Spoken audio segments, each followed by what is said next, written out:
Welcome back, ladies and gentlemen. My name is Cloudy Sheep and we are playing Hearts of Iron 4 in the Waking is Tiger edition, so the new expansion. Now, the new expansion really focuses on China, but that is not something that we are going to do today. What we are going to do today is something that I had that idea when I watched Quill play Germany, and in this new expansion you can play Germany and switch back to the Kaisers. So that was very lovely. So what I want to do though is take the Soviet Union and play as a democratic, or rather non-communist Soviet Union. So we are going to try to get a Russian revolt. I'm going to turn off Iron Man for this playthrough, even though I'm not going to save scum. But the reason for that is that we do want to throw off communism. And the way that you can throw off communism in Hearts of Iron 4 is two ways really. So either we could go to the political screen over here, add a political advisor, either the fascist or the democratic reformer, and hope that, you know, slowly but surely we are going to get to a better situation. Now, that is not what we are going to do. What we are in fact going to do is, if you look over here, the Great Purge, this is really, of course, what happened historically. Stalin was really paranoid and killed off a lot of people, and this, as you can see, leads to the Office of Purged thing, which really has a lot of negative effects, as you can see. But nevertheless, there is something about this that forces you to do that in the normal playthrough, and that is it does affect the likelihood of renewed civil war. And in fact we are going to try to get to a civil war and then take over the fraction that splits from the Soviet Union and get into the new second Russian civil war. Now this is going to make life very much more difficult for us, because this means that, you know, historically the Germans really attacked the Soviet Union really hard, and it was kind of hard for the Soviet Union. We are going to be a lot harder. For us it's going to be a lot harder, because we will have just come out of a civil war, and that civil war actually will be rather devastating, because at the very least it will take half of our forces and split them between the two nations. Now, depending on how you pursue this, there are a couple of events going on with this, and if you purge all of them, the civil war becomes smaller and smaller. But again, we are not going to do that. We are just going to ignore this path over here entirely and then take over once we see the civil war. And that is going to be immensely difficult already, because it's going to be an even split, and again after that the Germans will probably be coming for us anyway, provided we win. Now, one of the new things, or a couple of the new things that you can see over here, is the event and decisions. So that has been added with Waking the Tiger. Although I think it was actually part of the Cornflake edition as well. A couple of resource expansions, which to be honest aren't that great. What the Soviet Union really is lacking is rubber and not much else. And you don't really have a rubber thing over here. And there are a couple of other things that play together with stability and war support over here. But we are going to be somewhat constrained on political power anyway. So let's start off by selecting a national focus. Again, we're not going to go with Great Purge focus over here. We are in fact going to try to get this done, or ignore this entirely and start out on the left here. So there are three categories that you can choose. You can choose the 5-year plan. That's going to give us a couple of factories. We can choose the political power, which is not bad. Or we can go to this sort of diplomatic tree over here, which can go anti-fascist or anti-capitalist diplomacy. Now, I think these two are very promising starts. So this one would give us 160 political power, which would allow us to pick potentially the captain of industry. That would give us a 10% boost on civilian factory construction speed. Now if you look at the construction screen over here, you can see that we have 42 factories, 27 of which are used for consumer products. So if you look over here again, you can see that we would gain 4 civilian factories, so roughly 10%. But again, 5 percentage points of that, so or a bit more even, would go to something else. So in fact, we might look for the Stalinist constitution, or Stalin constitution, Stalinist, no Stalin, first, and then we can use that political power to get better things, and then maybe start with this later on. So that is a very nice first start. In terms of what we're going to use for our construction rather, I'm going to build a couple of civilian factories. Let's briefly do the math over here. So we have, it costs about 10,000 or 11,000 days of construction speed, I guess. So it takes a while for these to earn itself, but all in all, I think it's going to be fine to do that for at least a year or maybe two.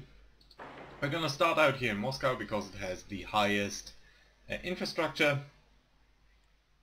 Yeah, of course we could choose Kiev, but again it might make sense to shift this a bit further to the east so that we can protect it a bit better from invasion. So 70% would be nice, but I think 60% is going to be fine as well. So let's choose Chelyabinsk. Let's build a couple of these guys over there, and maybe in Kazan, and that might be it already. So 7 factories, I think that's alright. Good. We are, of course, we have a lot of stuff up there. I think we should start with the research, and of course we are going to start with the production of basic machinery tools because it's going to give us better production technology, and we really need that. Also construction 1 over here is going to be a very important tech, and in terms of engineering, the electronic mechanical engineering, 2% minus research time within 100 days, that's well worth it. So these are very good choices. And in terms of our military factories, you can see we are somewhat mixed over here. Now firstly, I think the strategic bombers we don't need. It's not, it was historically what the Soviets did. They did focus on heavy bombers, but not for that long, and it wasn't really that useful for that. Now you can see we are missing a bit of infantry equipment, bit of motorized support equipment, so really kind of everything that we need. But I think infantry equipment is going to be of a very high priority because, again, as the Soviet Union, this is really what you kind of need to fill out your manpower. We do have a lot of manpower. There were a couple of changes in the conflict update, so now I think the increase in manpower isn't instantaneous. So if you choose, for example, the different conscription law, it's only going to give you over time a better production. So nevertheless, we do have 1 million people who could be armed, but aren't armed already. So that's what we're going to do. I think light tanks, 3 factories is the most that we'd probably want to do. How many factories do we even have? So 36. I think at least half of them in infantry equipment is going to be fine. Let's take 20. This is a very nice new feature. So 20 infantry equipment, 5 support equipment, I think sounds very dandy, and let's make it a full 5 towed artillery. That looks very lovely. I would ideally like to use more fighters, but again, we don't really have that. We don't need that many submarines, so I'm going to decrease that for now. Also in terms of destroyers, but we are going to need a couple of more convoys. So let's assign all of this to maximum priority so that when these guys finish, they will get ready. I'm going to tell you to be deployed over here to Leningrad. Then we can pick at least 2 of these submarines should be based in Sevastopol, and I guess 1 we can place on the Kolar Island over there. Right, very lovely. Although again we are going to lose at least half of these ships, so yeah, that's going to be that.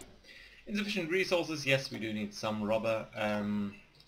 think it's fine to actually buy that. So let's go to the trade screen. Yeah, from there. Rubber.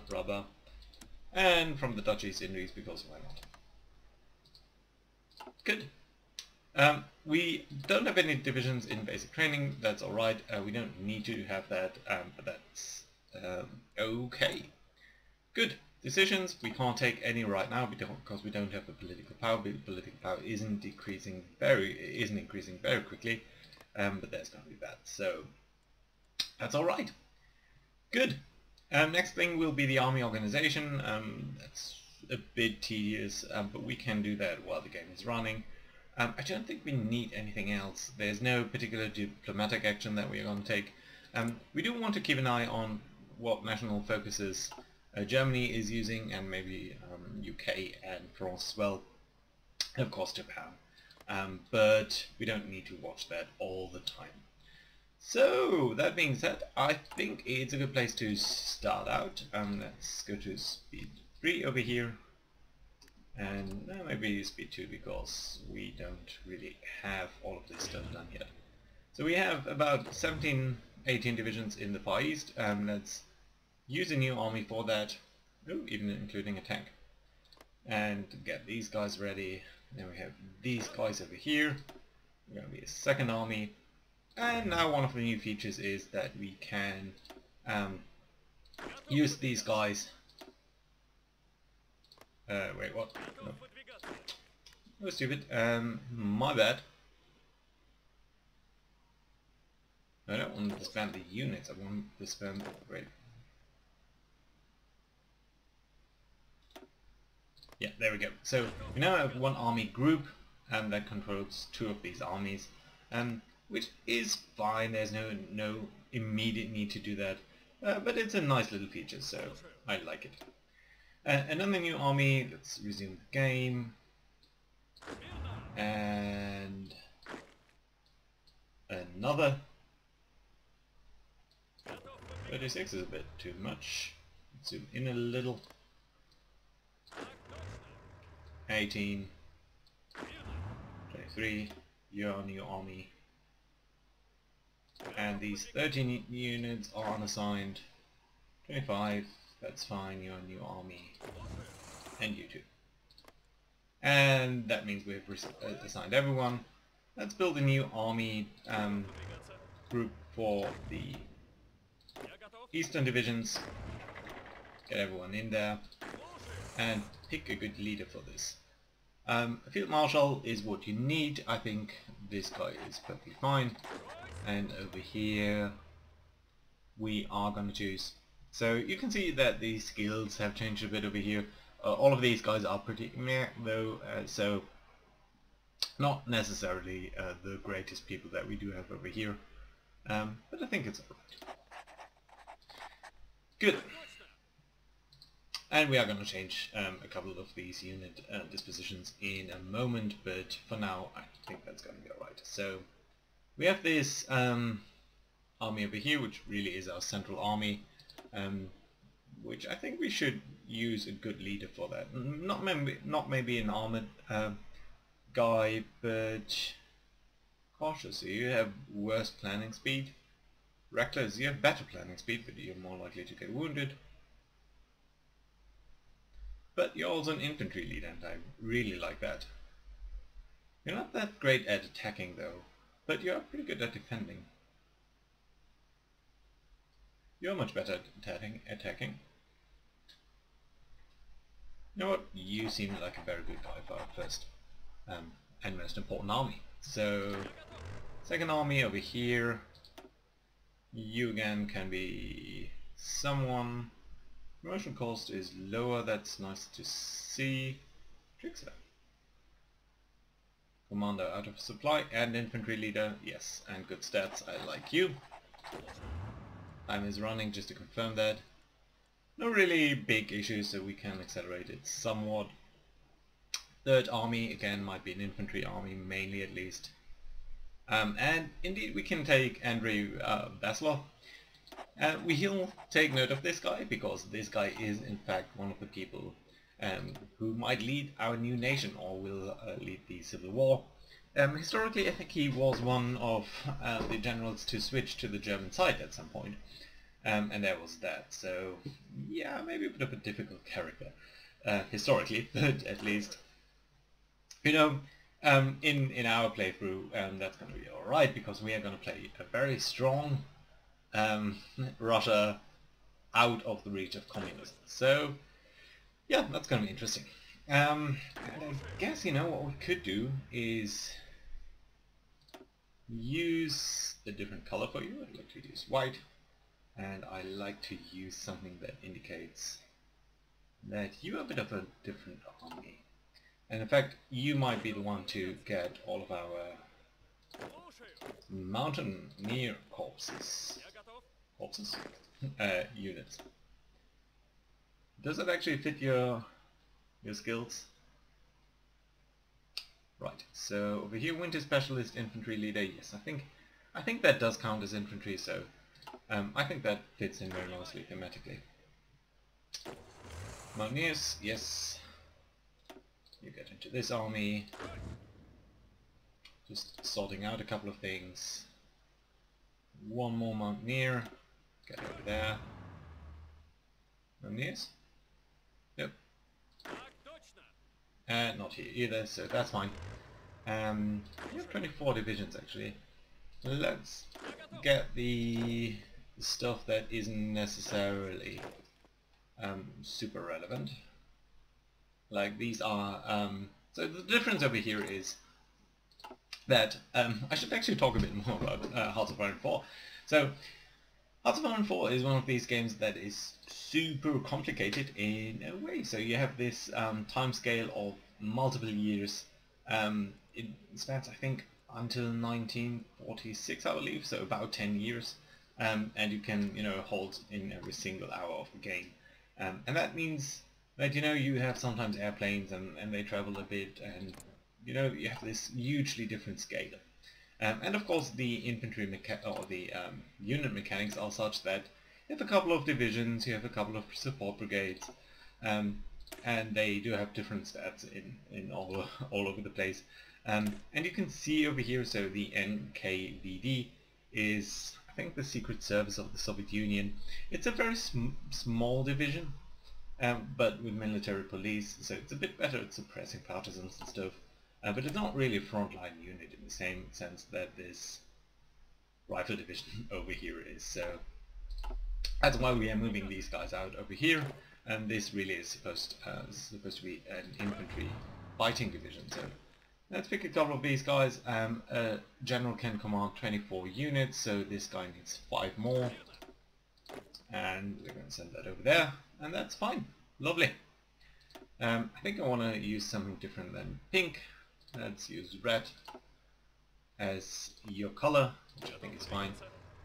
And then we have this guy over here. Let's move up the tanks and all of the other stuff that doesn't really belong in a frontline army. And you need, oh, you need a lot. You need 9 infantry divisions. So 1, 2, 3, 4. These are NKVD divisions, so it's not going to be sufficient, but let's hope that it's going to be alright. You all can go into a separate one, and then we can pick, how many more do we need? 8. 4, 5, 6, 7, 8. You can go over there. Oh, okay, that was one too many. So you're fine, you're fine. Nope, yeah, actually not. You do have 2 bad divisions. You get over there. You also have a couple of things that don't really fit your bill. That's fine, that's fine, that's fine. So let's make a tank army out of this one. Let's get all of these guys over here. You. In fact, we can, I think, also take the horses. Or maybe not. Yeah, it's maybe too many, so yeah, it is. So horses go into a separate one. Oop, not the tank. Just the horses. And of course cavalry is really kind of out of date at this point of the game. So here we go, let's pause for a second. The first national focus has been completed, so we did get a lot of political power, which is lovely to see. Let's directly use that. So we could use a political advisor, and again we could use democratic reform over here to push ourselves towards democracy, but I don't think that's the best thing that we can do. I would rather like potentially Nikolai over here for the civilian factory construction speed, which wouldn't be bad. Although it's only civilian factory and infrastructure, which we don't necessarily want to build up too strongly. Trade opinion is irrelevant for us. Public stability would be nice. It decreases our lacking stability, decreases our factory output, so that's not great. Could also use war economy, which would give us a lot better construction speed. So consumer goods would stand now at 35%. This would allow that to 20%, so a big increase over there. Military factories would be nice, easier to build, so that's good as well. We could also choose a theorist, and I think what I would like to see is, industrial concern. So we could reduce our industrial research time. Again, industrial stuff is what we are researching right now, so that would be nice. Wrong thing. Or electronics. We're not going to research that much electronics. All of this is pretty similar except for tanks and aircraft really, which would give us a bonus to the stuff that we research, but it's not required right now. We could also choose potentially one of these guys, specifically the military theorist would give us a bit of army experience, which would be really helpful because that is going to allow us to change our templates. But for now, I think that's not required. So what I would rather like to have, you guys are all good, but not required. So either the captain of industry for more civilian factory construction speed,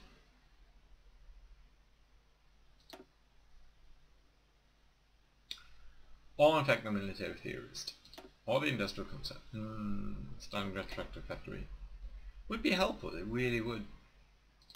You know what, I think we are going to choose that because if we have a look over here, we can see that a lot of these technologies are in 1936 or 1937, so a lot of the early time is going to occupy researching that. I think we're going to go with the 5-year plan now to get a couple more factories. That's really nice. We also can formulate a decision over here, so promises for peace potentially, which would give us weekly stability. It would decrease war support and political power gain, but it would increase our stability somewhat, and that would be nice. Is it worthwhile though? I don't think it is, because the political power really is hurting us too much. So I don't want to be reminded of that for now. We can now re-engage time. So you guys were alright, you guys were alright, you are alright. You are supposed to be the tank army, so these divisions really should not be in there.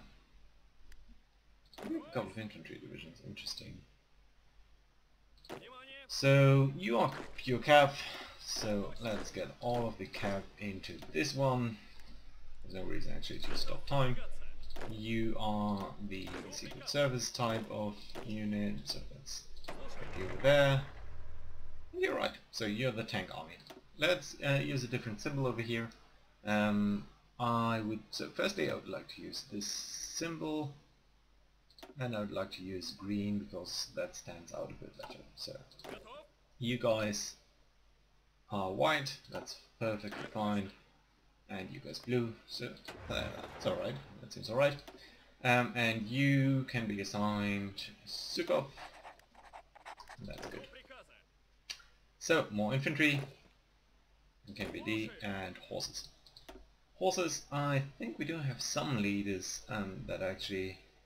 Yeah, cavalry officer. Career officer, politically connected is a bit... So 3-2-2-2-3... They seem slightly better. Supply consumption isn't the most important. Career officer, cav... Let's take this guy. And over here...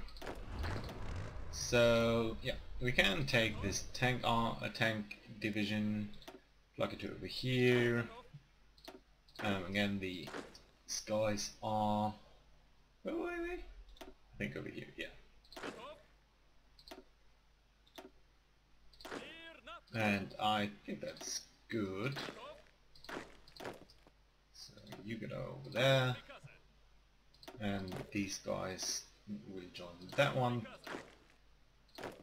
And again, a couple of... What's this? Oh yeah, that's just 7. So you are the guys who are over here at Xinjiang, okay. So let's reinforce you by about 3 more. And these 4 guys can shift over here. That's fine. Good.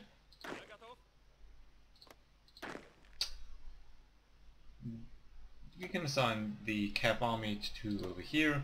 We're also gonna get a special symbol, and I think pink is fine.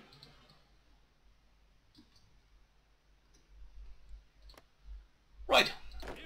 Over here you need another general. I think an infantry leader would be alright.